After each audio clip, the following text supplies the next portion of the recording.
Les propriétaires de biens en location saisonnière sont-ils actuellement victimes d'une arnaque de grande ampleur? La question mérite d'être posée. En effet, beaucoup d'entre eux reçoivent des courriers de la SACEM, la Société des auteurs, compositeurs et éditeurs de musique, leur réclamant des droits d'auteur. Un forfait annuel de 198,01 € hors taxe, soit 223,97 € toutes taxes comprises. Les ménages concernés ne voient pas le rapport entre la location saisonnière d'un bien immobilier et les droits d'auteur. Pourtant, explique la SACEM, si les exploitants de gîtes mettent une télévision, radio, lecteur CD, à disposition de leurs clients afin de rendre leur séjour plus agréable, les œuvres diffusées doivent être rétribuées. Que risquent les propriétaires qui refusent de payer la facture? La SACEM leur enverra une lettre de relance de mise en conformité juridique.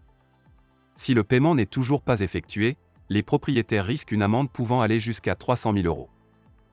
Jean-Félix Choukroun, directeur du service client de la SACEM, assure que notre démarche est légale, elle répond à une mission d'intérêt général inscrite dans le Code de la propriété intellectuelle.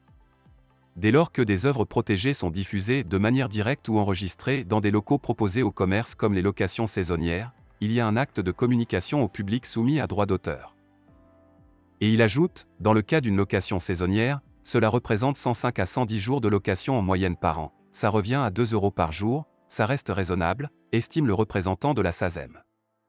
Et si l'hébergeur se fait connaître de lui-même et contractualise en ligne, il bénéficiera d'une remise de 20% chaque année. Et attention, car la SACEM peut réaliser des contrôles. Jean-Félix Choukroun affirme, nos 150 agents sur le territoire sont autorisés à entrer légalement dans les domiciles entre deux locations pour vérifier l'existence d'un téléviseur ou d'une radio. Pourtant, en principe, personne ne peut entrer dans un logement privé sans l'autorisation d'un juge.